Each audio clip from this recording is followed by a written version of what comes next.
اب فاطمہ بے ہوش ہو گئی۔ پھر سرکار بغداد نے کہا ابھی تم اس کو آرام کراؤ، کل میں پھر سے اس پر قرآن پاک پڑھوں گا اور دیکھتا ہوں یہ جن کیسے اس کو نہیں چھوڑتا، کیسے اس معصوم بچی کو تنگ کرتا ہے۔ پھر پیران پیر دستگیر رحمت اللہ علیہ نے اپنے مرید سے کہا کہ مہمانوں کے لیے کھانے کا اور سونے کا انتظام کرو۔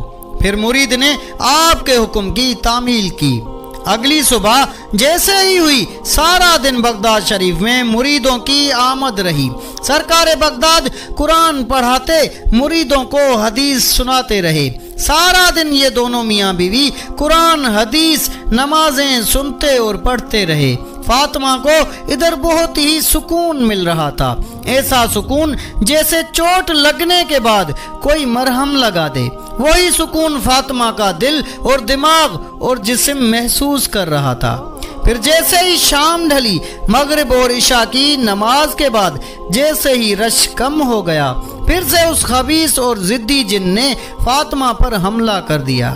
اب فاطمہ بالکل بھی اپنے بس میں نہیں تھی۔ جیسے ہی سرکار بغداد کو یہ پتہ چلا، آپ دوڑتے آئے اور فاطمہ کے پاس بیٹھ کر فاطمہ پر قرآن پاک پڑھا۔ جیسے ہی آپ نے قرآن پاک کی آیات پڑھ کر فاطمہ پر دم کیا تو ایک دم سے فاطمہ کے اندر سے کوئی کالی چیز باہر آئی، اور وہ کوئی انسان تو تھا نہیں بلکہ وہ کوئی خطرناک جن ہی تھا جس کی شکل بہت زیادہ بگڑی ہوئی تھی۔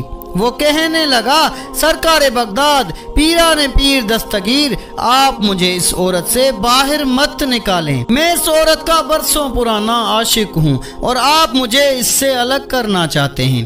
سرکار بغداد نے پھر جلالی میں آ کر اس کی بیوی پر دم کیا اور اس جن سے کہا یہاں سے چلا جا، تیری وادی سرندی پہ ہے، یہاں نہیں ہے، تو جہاں سے آیا ہے وہاں چلا جا، تیرے لیے انسان نہیں بلکہ وہ جگہ بنی ہے۔ اللہ تعالیٰ نے تم جناتوں کو جو مخصوص جگہ دی ہے وہاں جا کر رہو، انسانوں کو تنگ کرنا بند کر دو۔ وہ جن بھی بہت ضدی اور سرکش اور بہت ہی نافرمان تھا۔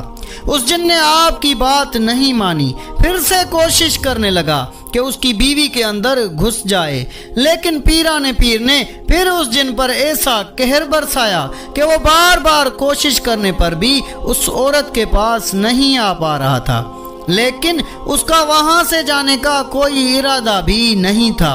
وہ اس عورت کو اور تکلیف دینا چاہتا تھا، اذیت میں مبتلا کرنا چاہتا تھا، جو کہ اس نے سالوں سے اس کو تکلیف میں رکھا تھا۔ شوہر اپنی بیوی کو دیکھ کر شدید مصیبت میں تھا، وہ غم سے تڑپ رہی تھی، شوہر کی تو جان نکل رہی تھی۔ سرکار بغداد نے عورت پر قرآن پاک پڑھ کر آخری دم کیا اور عورت سے کہا اب تم قرآن پاک کی حفاظت میں ہو، اس جن کی کوئی مجال ہی نہیں جو تمہارے قریب بھی آ سکے۔ پھر وہ ضدی اور سرکش جن جیسے ہی ضد کر کے اس عورت کے پاس آیا، جن ایک دم سے چیخنے لگا جیسے اس کو کوئی مار رہا تھا۔ پھر اس کے جسم میں آگ لگ گئی، وہ چیخنے لگا نہیں میں یہاں سے چلا جاؤں گا، میں چلا جاؤں گا، میں اس عورت کو اب تک پریشان کر رہا تھا، سرکار بغداد مجھے معاف کر دیجئے، اب میں فاطمہ کو تنگ نہیں کروں گا، میں یہاں سے چلا جاؤں گا۔ پھر اچانک وہ خبیث جن جل کر راکھ ہو گیا۔ شوہر جو اس کا سالوں سے علاج کرواتے کرواتے تھک گیا تھا، آج ایک ہی ورد سے، قرآن پاک کی طاقت سے اس کی بیوی بالکل تندرست ہو گئی۔ علی اور فاطمہ نے ایک دوسرے کو گلے سے لگایا اور اللہ کا شکر ادا کیا، جن کی مداخلت نے انہیں اور بھی مضبوط بنا دیا تھا۔ پھر دونوں میاں بیوی کچھ دن سرکار بغداد کی خدمت میں رہے۔ وہ سارا دن آپ کی خدمت میں رہ کر قرآن پاک کی تلاوت سنتے، آپ کے بیانات سنتے، نمازیں پڑھتے، مطلب کہ ان دونوں میاں بیوی کا سارا دن عبادت میں ہی گزرتا تھا۔ سرکار بغداد کے پاس رہ کر وہ دونوں اپنے دلوں کو ایمان کی روشنی سے منور کر رہے تھے۔ ان دونوں کو جیسے زندگی میں سکون ادھر ہی ملا تھا۔ پھر نہ چاہتے ہوئے بھی ان دونوں نے آپ رحمت اللہ علیہ سے اجازت طلب کی، اور اسی ارادے سے کہ اپنے گاؤں جا کر عورتوں اور مردوں اور بچوں کو قرآن پاک سکھائیں گے۔ آپ رحمت اللہ علیہ سے جو بیانات سنے تھے وہ بیانات سنائیں گے۔ پھر آپ سے اجازت طلب کر کے وہ دونوں میاں بیوی اپنے ملک شام اپنے گاؤں کے لیے سفر پر نکلے۔ اب یہ سفر ان دونوں میاں بیوی کا بہت ہی خوشگوار سفر تھا، کیونکہ فاطمہ بھی اب ٹھیک ہو چکی تھی، علی کی تو جان میں جان آ چکی تھی۔ ٹھیک 15 دن کے سفر کے بعد علی اور فاطمہ اپنے گاؤں پہنچ گئے۔ گاؤں پہنچ کر انہوں نے گاؤں والوں کو سرکار بغداد کے بارے میں بتایا اور سارا حال احوال بتایا۔ اب علی اور فاطمہ نے اپنے گاؤں میں قرآن پاک کی تعلیم عام کر دی تھی۔ وہ لوگوں کو نماز سکھاتے، پیارے پیارے بیانات سناتے، اور اس گاؤں کے لوگ بیانات سن کر دین کی طرف راغب ہو گئے۔ تو ناظرین، یہ کہانی ہمیں یہ سکھاتی ہے کہ اگر ہم ایمان اور دعا کے ساتھ اپنی مشکلات کا سامنا کریں گے تو اللہ کی مدد ہمیشہ ہمارے ساتھ ہوتی ہے، اور کوئی بھی مشکل ہم سے نہیں جیت سکتی، اور بے شک اندھیرے کے بعد روشنی ضرور آتی ہے۔ آخر میں اس شعر کے ساتھ اینڈ کرتے ہیں: اٹھ باندھ کمر کیا ڈرتا ہے، پھر دیکھ خدا کیا کرتا ہے۔ تو ناظرین، یہ تھی ہماری آج کی ویڈیو۔ اگر ویڈیو اچھی لگی ہے تو ویڈیو کو لائک کر کے اپنے دوست و احباب سے زیادہ شیئر کریں۔ جزاک اللہ۔